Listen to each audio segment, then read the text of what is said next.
Voltamos. Sandro, padre, tivemos um Você problema de está com, conexão aqui, aí saiu você tá da. com problema de internet, eu notei aí. Falhou várias vezes, né? Antes de cair totalmente.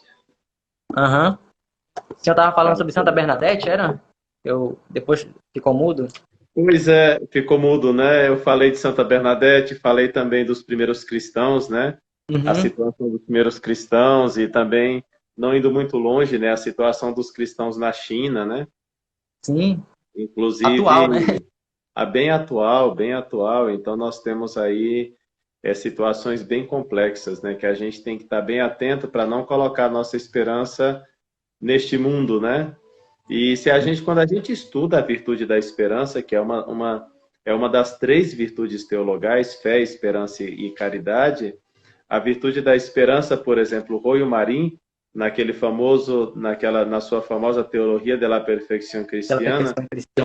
ele diz assim, né? A esperança é uma virtude teologal infundida por Deus na vontade, pela qual confiamos com plena certeza alcançar a vida eterna, né? E os meios necessários para chegar à vida eterna apoiados no auxílio onipotente de Deus. Quer dizer, qual é o objeto da esperança? A vida eterna e os meios para alcançá-la, né? O objeto, digamos assim, o objeto primário da esperança Uhum. é a bem-aventurança eterna. E o secundário são os meios para alcançar a Uhum. bem-aventurança eterna. Então, Uhum. essa primeira descrição e estudo da virtude da esperança nos coloca em um nível muito mais elevado dessa mesma virtude, né? Uhum. Isso nos convida a ter um olhar sobrenatural mesmo, né? A sobrenaturalizar nosso contexto, a nossa situação de sofrimento, para que, tendo um olhar mais de fé, tendo um olhar mais sobrenatural, a gente, a gente pode transformar totalmente a situação, tornar a nosso favor. Que nem eu lembro de uma parábola que eu ouvi de um padre, quando pregava um retiro. Ele conta uma história de um príncipe que passa diante de um mendigo, e ele pede uma coisa para ele. Aí o mendigo, cheio de lataria, de porcarias, e entrega só um grãozinho de arroz na mão do príncipe, todo pomposo, entrega esse grãozinho de arroz e o príncipe vai embora.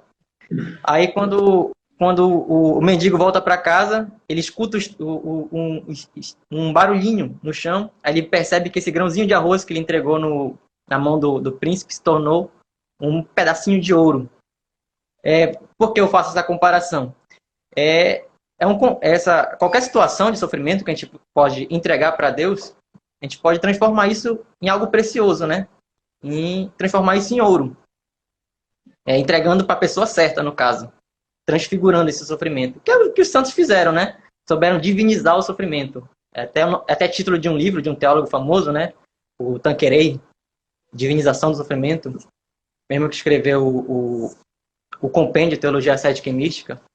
Ele vai discorrendo sobre a questão do sofrimento e como é que um cristão vai viver bem essa dimensão. Então, se olhar para a vida dos santos, não há nenhum santo que não passou por sofrimentos, né? Se nosso Senhor passou, que nem o Senhor mesmo falou, nosso Senhor falou que o Senhor comentou antes de cair a conexão, de que que nosso Senhor não promete uma vida cheia de regalias aqui na Terra, mas promete a eternidade. O que é essa vida que perde a eternidade? Mas é claro que visando isso, não dispensa de viver uma prudência aqui. Questão do cuidado com a saúde, questão de cuidado com o próprio corpo. De longe não é nossa intenção falar isso, para a gente desprezar a saúde, que a gente não é maniqueísta, não é, padre? A gente não vai É desprezar o verdade. corpo, a gente não vai desprezar essa realidade. A visão cristã da vida guarda sempre um justo equilíbrio, né? Onde muitos diriam, vamos para um espiritualismo total ou um materialismo ausente de Deus, nós sempre procuramos ter um equilíbrio em tudo isso, né? Então Uhum. é importante manter esse equilíbrio. É muito típico da religião católica, da religião cristã, manter um equilíbrio. Quando alguém fala, por exemplo, somente a fé, a gente fala, não, é a fé e as obras, né? Quando alguém fala somente a Bíblia, a gente fala, não, a Bíblia é a tradição, né? Quando alguém fala só a graça, a gente fala assim, a graça e os méritos também, né? Então, a gente sempre gosta da conjunção e, né? Para unir tantas realidades. E aí você pensa também só o céu e a terra também, né? Porque a terra Deus deu para que os homens cuidassem dela, né? Então é importante. Uhum. Mas, se a gente for falar estritamente da virtude da esperança, evidentemente, o seu objeto é uma esperança sobrenatural, né? Agora, Sobrenatural. nada impede que as pessoas que vivem de esperança, elas acabam transmitindo essa realidade interior que elas vivem para os outros. Então, nesse sentido, eu quero ir para o céu, eu quero conseguir os meios sobrenaturais para alcançar o céu, mas a maneira concreta de eu conseguir tudo isso é viver a minha vida normal, atual. Quer dizer, quem dá essa graça é Deus, não eu, mas Deus conta com a minha colaboração constante. Nesse sentido, eu tenho que entender mesmo que Deus, nosso Senhor, pede que eu como que encarne, né, essa realidade da esperança no meu dia a dia. Quando um cristão leva isso a sério, então ele também dá esperança ao mundo, né? Aí vem as obras sociais, aí vem a importância de a preocupação por dar de comer a quem tem fome, dar de beber a quem tem sede, visitar os presos, né? Todas as obras de misericórdia que estão descritas em Mateus capítulo 25, né? Quer dizer, há um equilíbrio muito grande em tudo isso, né? E nesse tempo de crise, sem dúvida alguma, estar atentos às necessidades dos demais, né? Estar atento ao que os outros precisam e procurando ajudá-los dentro da nossa real possibilidade, oferece a todos, assim, muita esperança também, né? Sim. É um dos nossos seguidores, a gente colocou nos stories, pediu para fazer umas perguntas, uma chamou a atenção, que Sim. foi, uma pessoa perguntou por que que a esperança é uma virtude e não um sentimento, no ponto de vista cristão. A gente trata como uma virtude e não como um simples sentimento. O Sim. senhor explicou agora há pouco que é uma virtude infusa, dada por Deus, que ele é uma das três teologais, no caso, né, que são as mais importantes. Sim. Então, Então, a lógica do entendimento das virtudes é o seguinte: a palavra virtude, ela vem do grego, e é uma palavra que em grego se diz areté. Só que areté em grego, quer dizer, a palavra que traduz virtude, que é areté, é uma palavra que, assim, originalmente significa energia, força. força. Então, força, energia.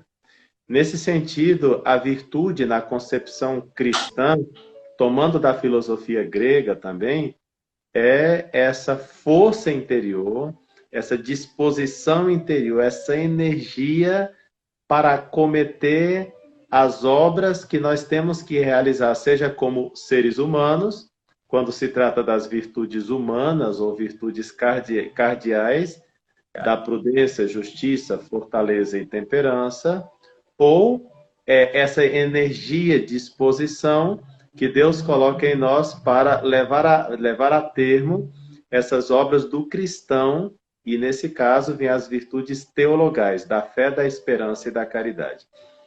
Como nos dois casos a palavra virtude é energia, força, disposição, a diferença é que nas virtudes humanas essa energia vem do ser humano enquanto ser humano, através de uma repetição de atos corajosos, a pessoa acaba sendo forte, tendo a fortaleza, né? Então, por Uhum. isso que chamam virtudes humanas, ou seja, forças humanas, disposições humanas. Aí vem essa primeira parte. Na questão das virtudes sobrenaturais, também é força, é energia, só que a força não vem do homem, vem de Deus. Por isso a gente fala que é infundido por Deus. E onde é infundida essa força? Ora, nós descobrimos que, quer dizer, tanto na mentalidade grega como na mentalidade cristã, nós temos que pensar na virtude como um ato do ser humano. Por exemplo, os cachorrinhos, quando eles acordam mais ou menos no mesmo horário, eles não estão exercendo um ato de fortaleza. Eles estão seguindo o instinto, né? Então, o que que é tipicamente o que é o típico do ser humano, que nos distingue, por exemplo, dos cachorrinhos, dos gatinhos e dos leõezinhos e de toda essa cambada de animais, né? O que que nos distingue? Pois nos distingue o fato que nós podemos conhecer e amar. Então, o próprio do ser humano está na inteligência e na vontade. Portanto, a virtude, quer dizer, o cachorro que acorda todos os dias na mesma hora, ele não está fazendo um ato virtuoso. O ser humano que acorda todos os dias no mesmo horário por amor a Deus, ele está fazendo um ato virtuoso. Então, qual é a diferença do acordar na hora do cachorro para acordar na hora do ser humano? É um ato de virtude. No caso do ser humano, é um ato voluntário. E no caso do cachorro, é um ato instintivo. Então, o ato voluntário é o que caracteriza a virtude. Quando ele é voluntário, mas ele não pode ser voluntário de maneira cega. Ele é voluntário porque ele foi iluminado pela luz da inteligência. Por isso, as virtudes, elas se assentam na inteligência e na vontade, que é o que nos caracteriza como seres humanos, e ao caracterizar-nos dessa maneira, nós acordamos na hora certa, por um ato de fortaleza e por amor a Deus, de tal maneira que é algo voluntário, não é algo instintivo, né? Então, a voluntariedade dos atos humanos prova que as virtudes se assentam na vontade e na inteligência, e não nos sentimentos. Não no sentimento, né? Que já é uma outra potência da alma, né? Já vai Os para... sentimentos, na verdade, não é nem potência da alma, né? Os sentimentos está mais relacionado com essas forças motrizes que nós temos, né? É claro que tem uma relação com a inteligência e com a vontade, mas o sentimento é mais aquela percepção gostosa ou não gostosa diante de um fato que é voluntário ou não voluntário, né? Então, o sentimento é algo assim que pode falhar totalmente, onde o amor não precisa falhar. Eu costumo dizer, talvez o típico exemplo o casalzinho que acaba de se casar, né? Primeiro mês de casamento, né? Primeiro ano de casamento, tudo é muito sentimental ainda, né? E aquele casal que já tem 30 anos de casado e que nem dizem mais um ao outro que se amam, mas se amam, né? Sim. Então não precisa ficar dizendo o tempo todo que ama, né? Porque o importante é o dia a dia, é que estão juntos, é que dormem juntos, é que têm os mesmos ideais, é que criaram os filhos juntos, é que sofreram juntos. É isso que prova que eles se amam, né? Então, na vida do cristão acontece isso também. A gente não precisa ficar sentindo o amor de Deus. Nós precisamos estar com Deus, fazer as nossas orações, ir à missa aos domingos, fazer alguma outra penitência. Isso prova que o amor de Deus está em nós, né? E não simplesmente se eu sinto ou se eu não sinto, né? Porque o sentimento depende muito dos estados de ânimo, né? Sei lá, eu posso rezar, se eu tiver um pouco assim, mais indisposto, é fácil que eu não sinta nada, mas é um dia que eu recebi uma notícia alegre, que não tem nada a ver com a oração, né? Sei lá, recebi a notícia que eu acabei de ganhar na loteria, eu vou fazer oração. É lógico que aquela oração vai ser maravilhosa, né? Porque ela está motivada por um fato externo, nada a ver com a minha vontade. Mas vai ser super sentimental. Naquela oração a gente vai sentir como Deus nos ama, porque nos fez ganhar na loteria, como Deus é bom, os sentimentos estarão à flor da pele. Quer dizer, a gente não pode colocar os sentimentos como assim, medição do nosso amor a Deus, né? O amor a Deus se prova e a virtude da esperança e todas as virtudes estão mais relacionadas quando se trata das virtudes humanas com o ato da vontade. E quando se trata das virtudes teologais, além do ato da vontade, põe em primeiro lugar a graça de Deus que infunde na vontade e na inteligência essas virtudes, né? Por isso que a gente chama de sobrenatural mesmo, né? Exatamente. Deus infunde essas virtudes em nós para que nós possamos alcançá-lo, né? Porque sem essas virtudes sobrenaturais, nós não podemos alcançar a Deus. Então, Deus, ele nos alcança com a sua graça, e ao alcançar-nos com a sua graça, coloca em nós três energias poderosas para que nós possamos ter esta água viva que salta para a eternidade. E esta água viva, inclusive a energia é feita de água também, né? Pelo menos a energia elétrica. Então, essa energia que salta para a eternidade são as virtudes da fé, da esperança e da caridade. De tal maneira que, atingidos pela graça de Deus, Ele coloca em nós um dinamismo próprio para que com esse dinamismo nós tenhamos capacidade de ir ao encontro de Deus. Essa é a ideia. Quer dizer, essa é a doutrina cristã sobre o tema, né? Santo Tomás de Aquino trata disso muito bonito. Se quem fez a pergunta quiser se interessar mais, pode ir lá na primeira parte da segunda parte da Suma de Teologia, as questões 109 e 110, né? Ele fala isso belamente, com certeza muito mais belamente do que eu acabei de explicar aqui. Grande Tomás de Aquino. Uhum. Tá bom? E essa realidade, ela é diferente, a ação de Deus, no caso, para exercer essas virtudes, é diferente de uma pessoa que não está em estado de graça, no caso da graça santificante, não está confessado, em amizade com Deus, para uma pessoa que está em pecado mortal, não é, padre?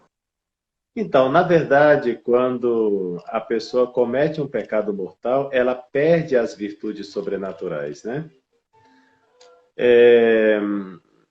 A gente costuma dizer que o primeiro efeito de um pecado mortal é perder a caridade sobrenatural, que é a maior que é a virtude mais importante, né?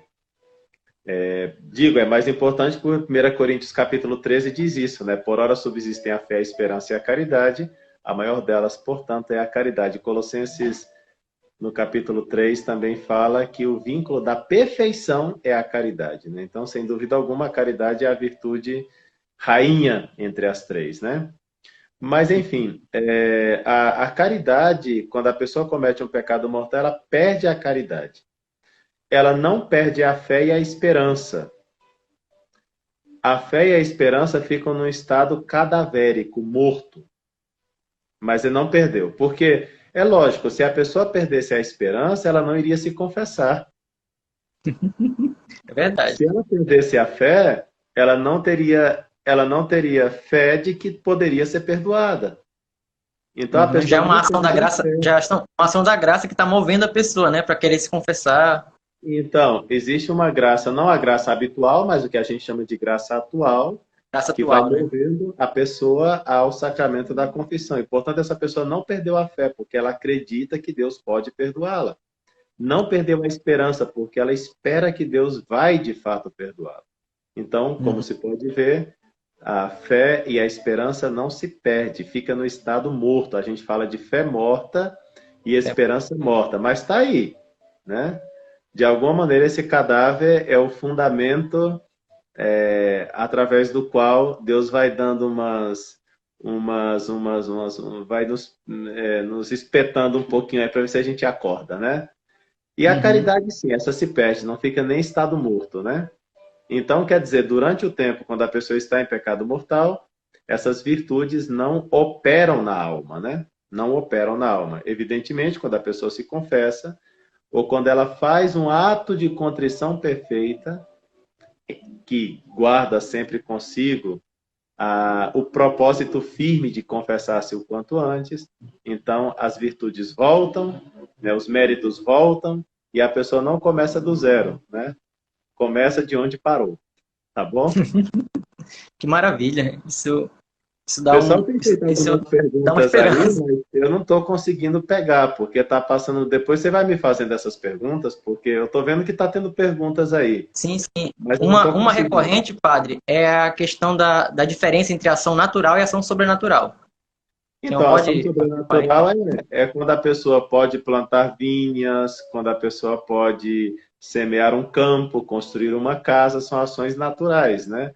Ações sobrenaturais são quando essas mesmas ações, plantar uma vinha, construir uma casa, elas estão permeadas, estão estão informadas pela virtude da caridade. Ou seja, quando a pessoa faz uma ação qualquer em graça de Deus, nós podemos chamar isso de uma ação sobrenatural. Quando faz sem a graça de Deus, é uma ação meramente natural. Não significa que é má, né? As virtudes dos pagãos não são más. São naturais, simplesmente, São né? naturais. E não podem ser sustentadas durante um longo tempo na vida, né? Então, por isso, claro, sem a graça de Deus não se pode sustentar uma vida virtuosa por um longo tempo. Pelo menos não em todos os aspectos, né? Se com a graça já é difícil, imagina sem ela, né? É que impossível, né? A vida do Certo? cristão é essa, né? Fica como um mendigo pedindo pelo auxílio da graça de Deus. Ele Exatamente. sabe que sem a graça a gente não consegue progredir, embora tenha a participação humana, sim, né? Sem a graça a gente não consegue ter um único pensamento bom. Nele nos movemos, existimos e somos, como diz o apóstolo naquele famoso discurso do Areópago, em Atos capítulo 17, né? É preciso ser muito humildes, né? E pedir constantemente a graça de Deus, né? A pessoa quer viver a castidade, então lembra, tem que pedir muito a graça de Deus. Quer viver de fé, tem que implorar muito a Deus. Quer ser humilde, primeira coisa é rezar, né? É interessante que nesses tratados de teologia espiritual, quando fala assim, meios para conseguir determinada virtude, normalmente o primeiro é fazer oração, rezar, né? Suplicar a Deus. E Suplicar, depois né? os exercícios, né? Os exercícios que ajudam a ser paciente, a viver de fé, a que a gente chama de ascética, né? A luta do dia a dia. Mas a primeira coisa é implorar a Deus, suplicar mesmo, né? A gente tem que ser muito humilde e saber realmente que sem a graça de Deus nós não somos capazes nem de um pensamento bom, né? Portanto, tem algum mistério aí na virtude dos pagãos também. O Antônio está perguntando como é que eu faço para transmitir o ensinamento da virtude teologal e cardeais na catequese mesmo. Como é que faz para ensinar? Porque para não ficar muito teologuês no caso. Bom, mas o que acontece é o seguinte, né? Nós não podemos. Eu penso assim, que nós precisamos introduzir as pessoas na linguagem da igreja. Então, quer dizer, é difícil explicar a palavra virtude? Mas aí o catequista tem que chegar lá no quadro, colocar a palavra em grego areté, explicar que aquilo é energia, que aquilo é força, perguntar para os alunos se eles entenderam. O que significa isso, menino? E você, e tal, até que aquilo entre na cabeça da rapaziada, né? Explicar a estrutura do ser humano, a importância de ser uma pessoa que exercita a sua inteligência, a sua vontade, que não se entrega aos caprichos, né, do dia a dia. Então a pessoa vai colocando isso, vai trabalhando isso daí com simpatia, com alegria. Porque assim, às vezes a gente pode falar, mas isso fica no teologuês? Tal, poderia ser, mas aquilo ficaria no sentimentalismo, se não fosse doutrinal, né? Então tem que ter muito Tem que ter a cuidado. doutrina, né? Tem que ter doutrina. Agora, como dar essa doutrina, como dizia São José Maria Escrivá, nós temos que dar doutrinas com dom de línguas. Ele tinha uma interpretação muito própria do que é o dom de línguas, né? O dom de línguas que os carismáticos gostam muito, né? Ele dizia que o dom de línguas é essa capacidade de explicar a todos, né? Aos velhos e aos novos, às crianças e aos adultos, aos intelectuais e aos menos cultos, né? A todos conseguir dar a doutrina de Jesus Cristo de acordo com a capacidade deles, né? De acordo com, mas fazê-los pensar. Então nós precisamos fazer com que as pessoas entrem na grande corrente doutrinal da igreja, né? E não vulgarizar a doutrina de qualquer jeito. A nossa catequese é muito deficitária hoje em dia, né? É uma catequese fraca, fraca, fraca. O pessoal sai da catequese e não sabe nem os 10 mandamentos da lei de Deus na ordem correta. Não sabe. Você tem que perguntar assim, quantos são os 7 sacramentos? E a pessoa ainda diz que são 8, né? Então não pode. Eu acho que é uma defasagem terrível, né? Eu, pelo menos, graças a Deus, ainda tive, não porque sou muito velho, mas porque na minha época ainda se fez assim. O catecismo que eu recebi não era nada pedagógico, era perguntas e respostas. Tinha que decorar a resposta e dar resposta para catequista, né? A gente aprendia de memória mesmo, né? Então, sei lá, né? Nós estamos numa sociedade mais sentimental, é verdade, né? Mas a gente não deve Uhum, se culpar diante dos sentimentos, né? Então, como explicar as virtudes? Tem que explicar dessa maneira. É que não uhum. entendo outra maneira de explicar. Agora, tem que. Aí vem a capacidade de colocar-se no lugar do outro, né? Colocar-se no lugar daquela garotada de 14, 15 anos, né? Entender qual é a linguagem deles, né? O que é mais fácil para explicar, não sei, né? Às vezes você fala assim, energia, virtude é energia, né? Pessoal, é como é uma bomba, né? Como se fosse um desses sanduíche, né? Que é uma bomba de energia, de força. Quer dizer, a garotada vai entendendo, né? E vai Uhum. usando exemplos da vida deles, né? Às vezes utilizando alguma palavra, mas sem perder o foco doutrinal, porque Sim, senão sim. a gente acaba ficando assim muito superficial nas explicações, né? E não tem como falar de virtude sem falar de verdade de uma luta, de uma ascese, né? De isso, né? De vencer os próprios caprichos, né? E depois, quando se fala das virtudes teologais, claro, a primeira parte é falar que Deus as infunde, mas depois que Deus as infunde, Deus também pede que nós trabalhemos para viver de fé, que nós colaboremos para viver de esperança, que nós façamos a nossa parte para viver de caridade, né? Então tem toda uma parte que é nossa, mesmo sendo de Deus, né? E Uhum, aquilo que a gente faz, que é nosso, não deixa de ser de Deus também, por ser nosso. uhum. Se a gente quiser facilitar também, tem a vida dos santos, né? A vida dos santos é a doutrina de forma prática. A gente Sim, vê claro. exemplo claro de virtude da fé, da esperança, da caridade, a gente pode aplicar isso na catequese tranquilamente.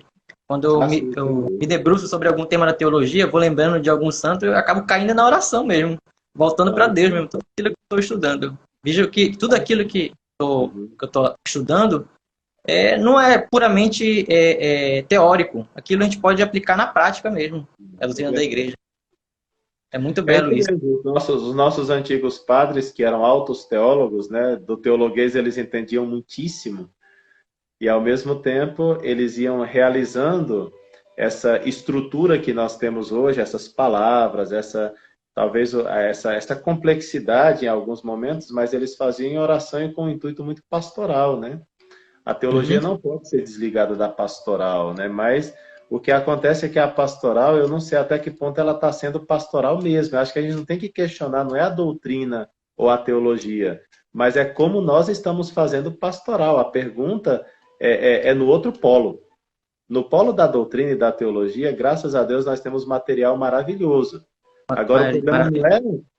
é não são as palavras da teologia que atrapalham a evangelização, não são as palavras da doutrina católica que atrapalham. Ah, mas quem vai entender hoje em dia transubstanciação, que palavra difícil, não é isso que atrapalha, né? O que atrapalha mesmo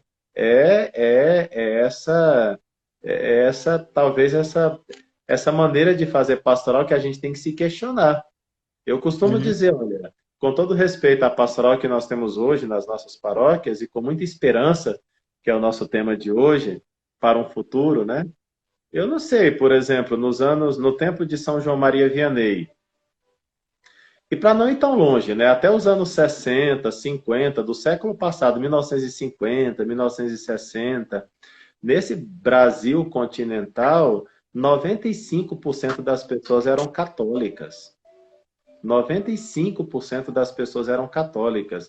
E essas pessoas eram católicas estudando um catecismo de perguntas e respostas. Eram católicas assistindo uma missa de costas. Eram católicas escutando uma missa em latim, que na verdade nem escutavam, porque a oração eucarística era rezada em silêncio, em voz baixa. Enquanto você rezava o terço, e o padre ficava lá rezando a missa, né? Era assim que se fazia antigamente. E, no entanto, eram famílias numerosas, 5, 6, 10 filhos, né? Pessoas que rezavam o texto todos os dias, porque não tinham Rede Globo, nem televisão também, né? Então, depois do jantar, a família reunia e rezava o texto, conversava, partilhava. Quer dizer, agora, e qual era a pastoral que tinha nas paróquias? Muito pouco. Confrarias de rezar rosário, né? Era reuniões de fazer os primeiros sábados do mês. Quer dizer, uma pastoral super antiquada para os nossos modelos atuais, né? Então não tinha grupo de oração, não tinha, não sei, grupos de não sei o que e tal e tal. E, no entanto, a fé era 95% nesse país era católico, né? As pessoas conservavam a religião católica com o padre rezando em latim, com a missa de costas, com o rosário de Nossa Senhora e pouca coisa mais. Mas era bonito ver, fazer essa análise das famílias numerosas, muitas vocações ao sacerdócio, os seminários eram cheios, né? Freiras, Generosa. tinha mais freira do que, sei lá, né? Do que qualquer coisa, né? Mais estrelas no céu, né? Hoje em dia, mulher não quer ser freira de jeito nenhum, né? É uma dificuldade para a rapaziada se entregar a Deus no sacerdócio. O pessoal toma anticoncepcional, e tem muita pastoral, né? Pastoral do batismo, é da liturgia, é ministro da Eucaristia, é grupo de jovem, é grupo de oração, é grupo da carismática.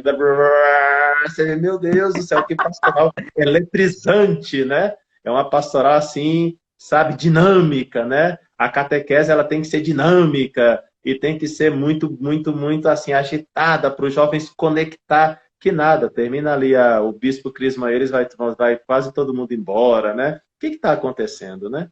Quer dizer, será realmente que a doutrina católica, a teologia, as palavras difíceis que afastam as pessoas, ou será que a nossa maneira de fazer pastoral tão pouco sobrenatural, né, que tem afastado as almas de Deus, né? Uhum. Fica uma questão também. Acho que a pergunta pode retornar também, né? Uhum. Analisando o outro polo da questão, né? Sim, sim. Enfim, Mas, voltando para as questões de crise mesmo, que a gente estava isso é comentando, uma crise, hein, Matheus? Isso é uma crise. O que eu acabei de falar é uma crise sim, no sim, sim, interno da Igreja sim, crise de Católica. fé, no caso, crise de... Sim, é sim. Sim, sim, mas assim, me referindo a certas calamidades que acontecem mesmo da vida na vida do cristão, que faz o que a pergunta que fazem no salmista lá. Onde está o teu Deus? Que faz a pergunta pro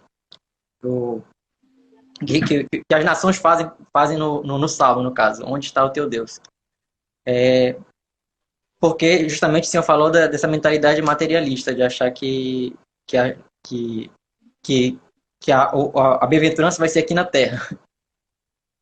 E eu consegui lembrar agora de uma formação que o Padre Paulo Ricardo deu essa semana, foi sobre Santo Inácio de Loyola, que é o santo que a gente está celebrando hoje. Ele falou que viveu logo após a Peste Negra. E nesse contexto, muitas pessoas morreram na Europa e houve um influxo, no caso, uma necessidade de se celebrar, de certa, abre aspas, celebrar a vida de uma maneira muito paganizada. E abandonar a fé, não querer mais viver de modo cristão e só fazer como se fosse o carpe diem da vida. Só curtir mesmo a vida, viver a vida e deixar Deus meio de lado. E eu percebo que também com essa pandemia, mesmo com a abertura das igrejas, eu vejo padres convocando os fiéis para comparecerem na igreja, que é um ambiente seguro, um ambiente que vai manter o distanciamento, um ambiente que vai ter o cuidado do álcool em gel. Mesmo assim, eu vejo esses padres comentando desse medo. Eu mesmo percebo isso nas paróquias que eu participo, a quantidade tão reduzida de fiéis. Aí, onde está onde está o teu Deus, no caso, que perguntaria de novo, como o Salmo questiona? Eu acho que é Deus que está perguntando, e onde vocês estão, né? Vocês não têm vindo, nem têm vindo à igreja, é o contrário de novo, né? Deus tem Uhum. perguntado, onde é que está o meu povo, né? Meu povo que, enfim, preciso retornar, né? Preciso retornar. E, assim, é engraçado, né? Você entra aí no Instagram, você vê alguns. Eu, às vezes, falo de católicos de internet, né? Que estavam doidinho para as missas voltar, maior campanha, e inclusive memes e tal. E depois o infeliz não volta, né? Fica aí só fazendo cartazinho de internet, mas voltar para a missa e que se confessar que é bom não faz, né? Então, assim, é preciso.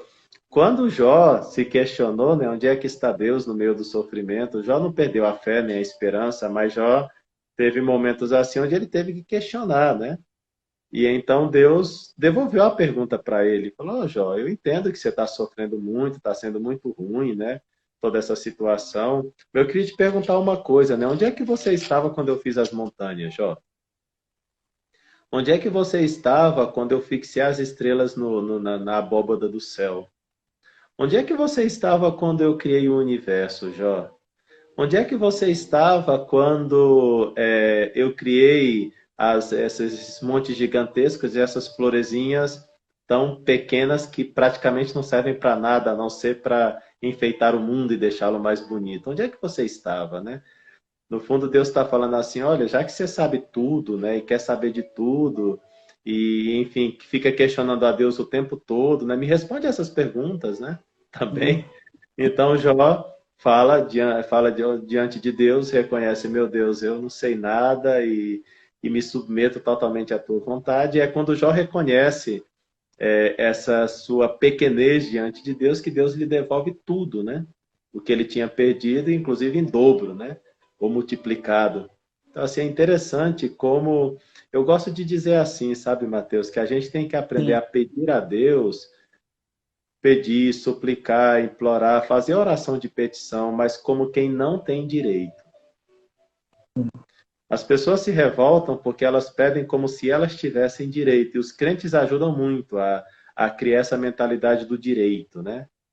Então, o pessoal até encosta É Deus na triste. parede, né? Coloca Deus assim, assim, você tem que me dar, Deus, eu sou tal, e não sei o que mais, aquela coisa assim, você fala, meu Deus do céu, mas é importante, claro, implorar, suplicar e tal, mas ao mesmo tempo fala e pedir como quem não tem direito.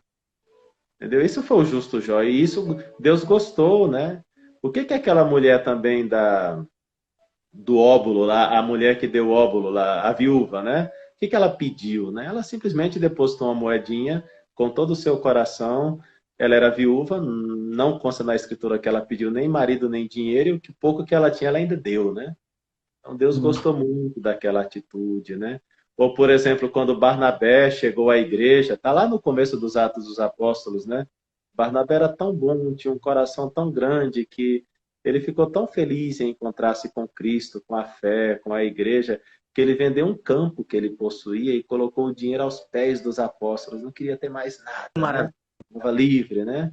O que que quer dizer? Essas conversões, elas são assim impressionantes, né? E mostram como as pessoas não parece que Deus coloca um amor no nosso coração que antes do que ficar recebendo o tempo todo a gente quer se entregar, né?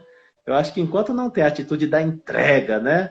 Os casais no matrimônio, os padres no seu sacerdócio, os vocacionados no seminário, enquanto não tem esse entusiasmo da entrega, né? A gente sempre fica colocando Deus na parede, né? Quando existe entrega de verdade, a gente pede, mas pede com serenidade, como quem não tem direito, porque a gente se entrega, quer servir, né? E quando a gente quer servir, a gente não é tão exigente, não. E a esperança está sempre aí presente na alma, né? Tem uma série de atitudes que nós, os cristãos, precisamos frequentar de novo o Evangelho, sabe? Uhum. Frequentar de novo o Evangelho. Eu acho que o que está faltando muito é isso, né? Frequentar a vida de Cristo, e, assim, entrar mesmo na vida de Cristo para entender que a esperança vai além enfim, das questões materiais e da saúde, não sei o que mais. Então, pessoal, voltem para a igreja. Mas e se eu pegar Covid? Bom, se eu pegar Covid, então tá bom, pegou Covid, fazer o quê, né? E se eu morrer, Uhum. bom, e se você morrer, vai para o céu, né? Então fique em Uhum. paz, entendeu? Eu Não sou perder a padre, finalidade, né, padre? eu tenho que ir para a igreja todo dia, celebrar a missa. Como que hora eu posso pegar Covid, né? Que Deus me livre. Mas eu posso, né? E posso morrer também. Bom, de alguma coisa a gente vai ter que morrer um dia, entendeu? Ou vai ser de Covid, ou vai ser de câncer, vai ser com 3 tiros na cara, né? Ou sei lá, um infarto do coração, de alguma coisa vai morrer, entendeu? Então essa preocupação demasiada, vou morrer. Não posso. Nem isso daí deixa a gente doente, sabe? Deixa a gente, acho que deixa a gente mais doente do que ir para a igreja. Tem gente Uhum. que tá meio assim, piradona, né? Dentro de casa. Talvez faria melhor sair um pouco, fazer um exercício ao ar livre, né? Dar uma corrida, fazer uma caminhada e fazer uma visita ao Santíssimo Sacramento, rezar um pouco, né? Daqui a pouco vai ter depressão e vai precisar de um psiquiatra e de remédio de tarja preta, né? Então, E assim, como? de alguma coisa nós vamos ter que morrer, entendeu? E não é a primeira vez que a gente ficou doente, não. A gente já ficou doente tantas vezes, né? E saiu de tantas doenças. Se o senhor quiser nos... A gente não tem que ser temerário. Claro, eu vou para a igreja de máscara, coloco álcool em gel, tenho todas essas medidas. E a distanciamento social, observo tudo, e todos temos que observar, né? Mas não deixem que o medo consumam vocês é claro, esse medo acaba com a esperança mesmo, né? A esperança no sentido de que é preciso sobreviver a essa crise, né?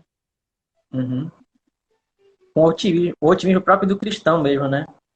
Uhum. Percebendo que Deus está conosco, Deus está comigo. Lembrei também daquele sexto capítulo de São Mateus, quando ele vai fechar com aquela frase bonita que todo mundo conhece: buscar em primeiro lugar o reino de Deus e sua justiça, e tudo virá por acréscimo. Mas antes disso, ele fala: não vos preocupeis com o que haver de comer, com o que haver de beber, com o que haver de vestir. Aí ele nos compara com os pardais, com o lírio do campo. Ele nos questiona também, né? Se a gente não vale muito mais do que eles, sendo que nosso Senhor soube vestir, nem Salomão, no esplendor da sua glória, se vestiu tão bem como esses lírios no campo, que nosso Senhor tem se cuidado nosso Deus tem se cuidado de vestir, os pardais que nosso Deus tem cuidado de alimentar.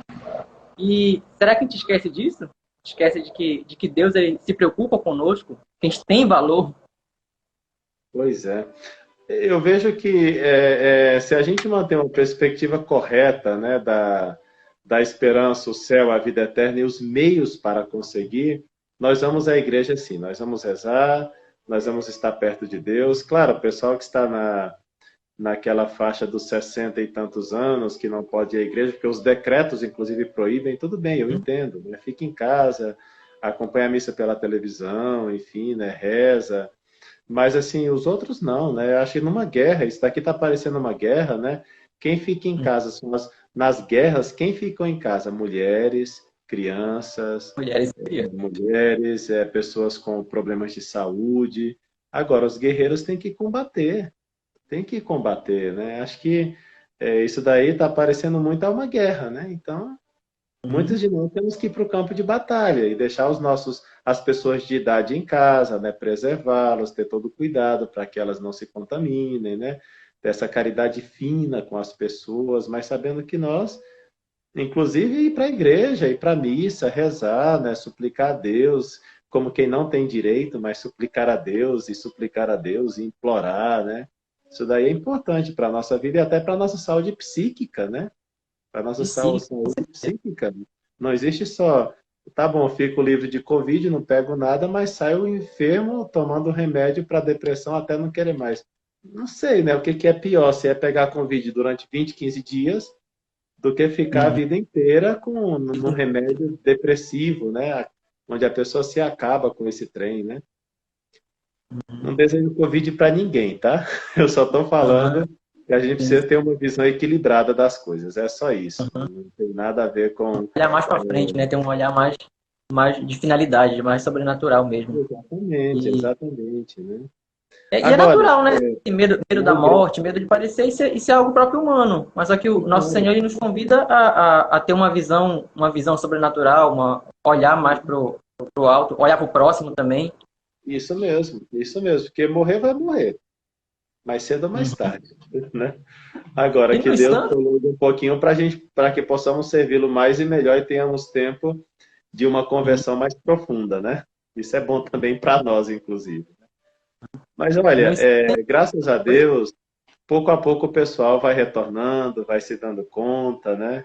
Isso também é bonito ver como as pessoas vão se despertando também para muitas coisas que às vezes no começo o pessoal levam como se fossem absurdos, mas pensando um pouquinho, eu vejo assim, né? Toda correção no começo dói um pouco, né? Mas depois, olha, a gente viu aí, né, Matheus?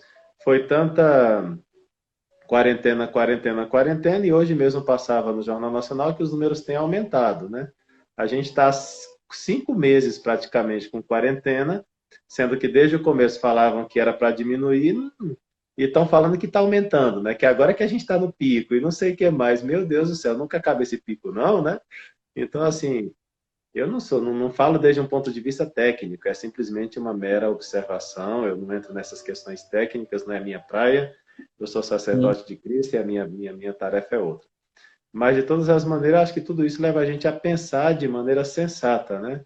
Em tantas coisas que são sinais também para nós, né? A gente também não deve fechar os olhos e analisar a coisa de maneira, tá bom, né? Acabou, é assim, pronto, e tem que ser. Não, a gente tem que pensar um pouquinho em tudo isso, né? Tá bom? Já encerrou seu exemplo, padre? Já? Não, não, não. Vamos encerrar a live juntos, velho. Falta aí uns Ah, 10 então minutos ali ótimo, pra gente, maravilha. né? É, Certinho. é isso mesmo. A gente vê a vida dos santos, a gente vê que eles não se preocuparam com essa questão da morte, não. De que, meu Deus, eu vou morrer, me mantenha aqui. Não, eles se entregaram, né? Se doaram, se consumiram. A vida dos santos é Uhum. muito bela por causa disso, se consumiram. Quando estavam enfermos, se preocupavam com a vida do outro. E algumas pessoas virtuosas que a gente conhece, que a gente vai visitar no hospital, algumas pessoas assim que nos são exemplo mesmo de como vivenciar o sofrimento, eu percebo que quando alguns que eu vou visitar, por exemplo, eu perguntar se está bem, ele vai dizer que tá com a fé firme. No caso do Henrique, que a gente se lembra, que ele falou que o corpo dele padecia, mas a fé dele continuava firme, morreu com a fé firme. Que durante todo esse período de pandemia, ele se manteve em oração por todas as vítimas. Ele celebrava todos os dias às, às 18 horas, no caso. Aí mantinha um horário especial para esse tipo para oração, para esse tipo de coisa. Ou seja, se preocupa com essa questão, sim, se preocupa, mas não coloca como fim, né? Não coloca como finalidade. Vai ter um olhar sobrenatural. Por Uhum. exemplo, como eu falei ainda agora, no hospital. Ele vai se preocupar. Por exemplo, Carlos Acutis. O Carlos Acutis, ele estava no hospital com leucemia já terminal.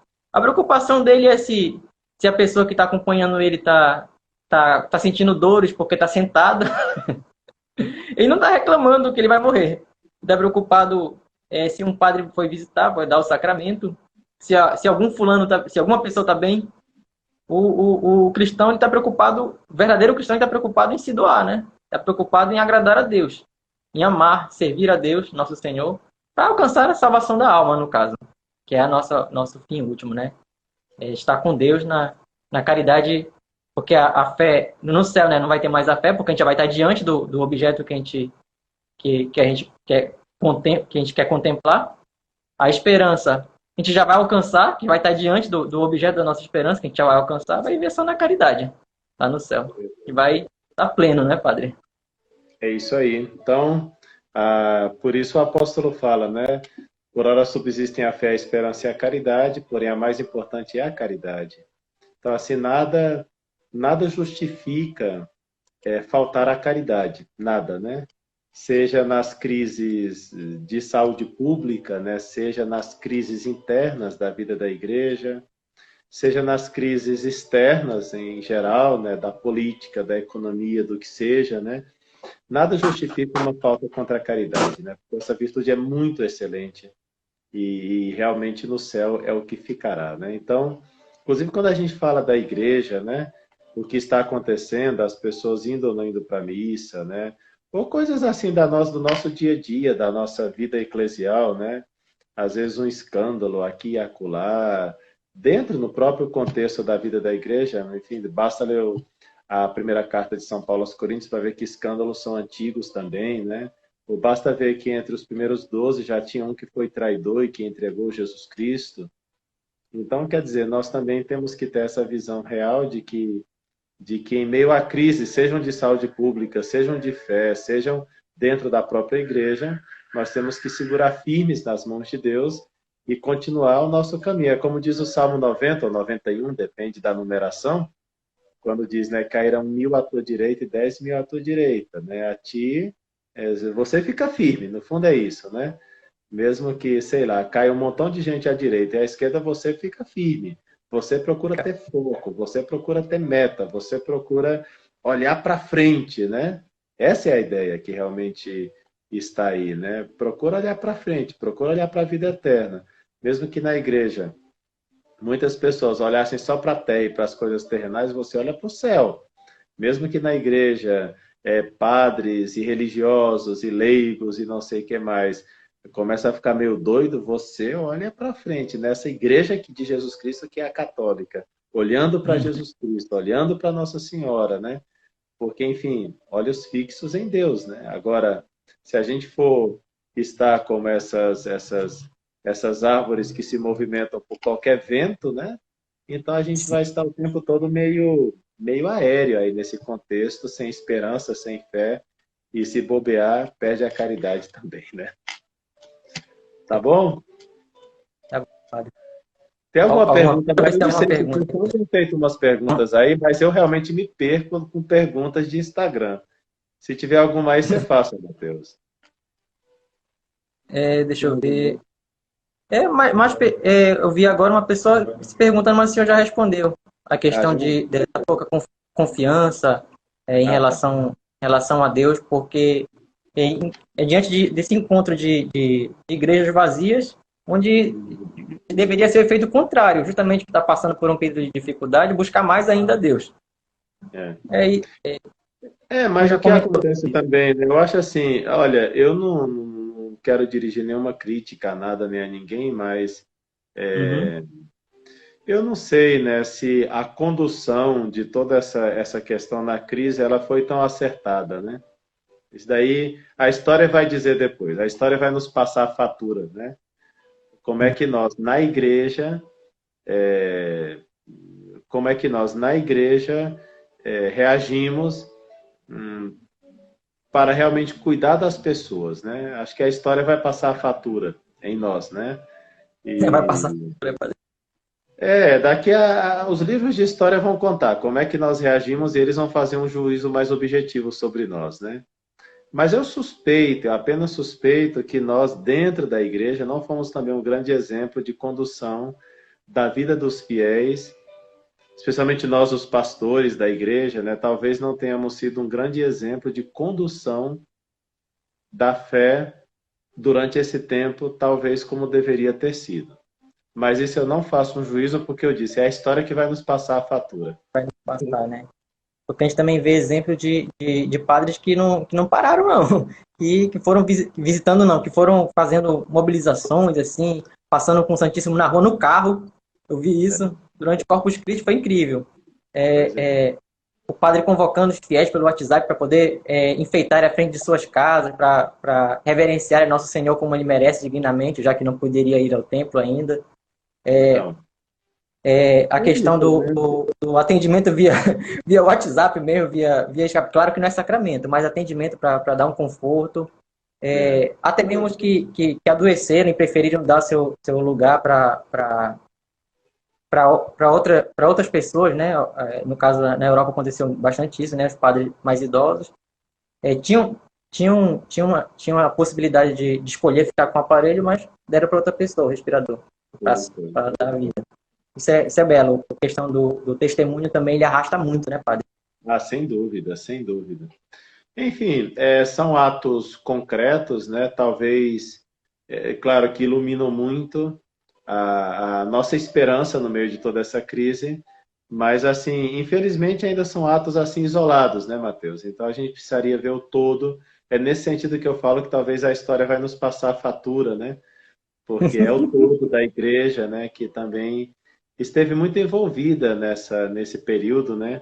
Como reagir a tudo isso? Eu sei que cada um toma as decisões tendo em conta situações bem concretas, né? E não se pode fazer um juízo sem o que se está vivendo no momento, né?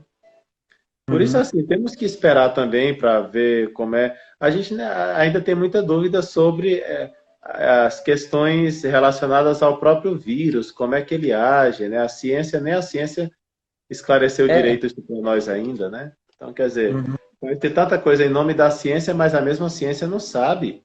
Então, assim, é curioso isso. Eu, às vezes, me ponho a assistir jornais, né? Fala, Porque na ciência é assim, tem que seguir os critérios da ciência. Aí daqui a pouco fala que a ciência não sabe de nada também. Ou sabe muito pouco ainda sobre esse vírus, né? O São comportamento correntes, né? dele. É, Um, um determinado jornalista, cientista, segue corrente X, outro segue corrente Y. pois Aí, é, por mas isso discordar da não é corrente nada Y, vai dizer que o objetivo, outro né? é anticientífico. Pois Isso é, o que que acontece. é, assim, essa é a pergunta. O que que é científico e o que que não é científico, né? Uhum, Quando a própria ciência não chega a conclusões claras ainda, né? Então, quer uhum, dizer, nós estamos tomando decisões em base ao científico ou não? Quer dizer, tudo isso são questões que, enfim, que daqui a alguns anos nós vamos ter a resposta, né? Acho que é impossível dar essas respostas hoje, né?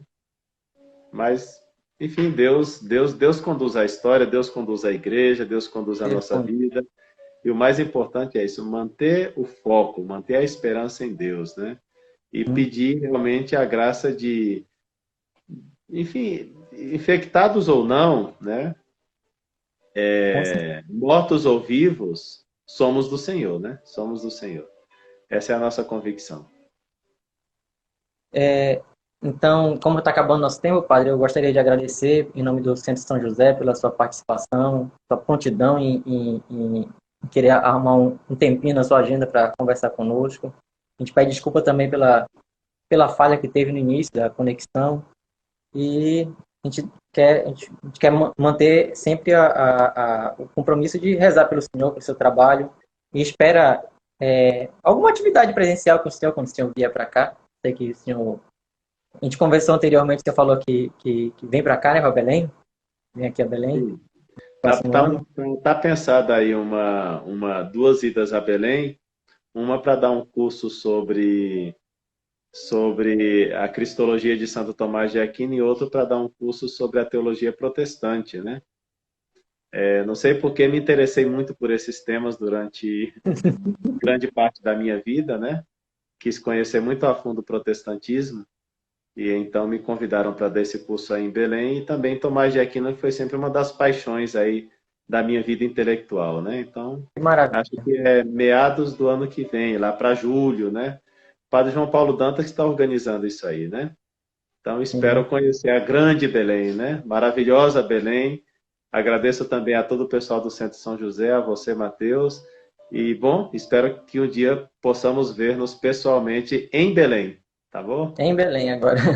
Ou Que em maravilha, Brasília, padre. né? Ou em Brasília, se vierem por aqui. Com certeza também. Já está se sentindo acolhido já. Que Tá maravilha. certo. Somos uma grande família. A igreja, ela tem essa característica, né? A gente sempre se sente em casa quando está na igreja católica entre irmãos. Pode Que morar em maravilha. Belém, pode A morar na família, China, né? pode morar aqui em família, em Brasília, né? Somos irmãos, né? Isso é muito bonito na igreja. Essa fraternidade é inclusive mais intensa do que a fraternidade que existe entre os irmãos biológicos, né? Impressionante. Porque pelas nossas veias correm, podemos dizer de maneira sobrenatural, corre o sangue de Cristo, né? Essa fraternidade é belíssima. Então, Deus te abençoe e abençoe a todos os membros do Centro São José e a todas as pessoas que nos acompanharam aí nessa live. Em nome do Pai, e do Filho, e do Espírito Santo. Amém. Ah, Tudo muito bem. obrigado, padre. Deus abençoe seu trabalho e seu apostolado. Muito obrigado. Amém. Deus abençoe também.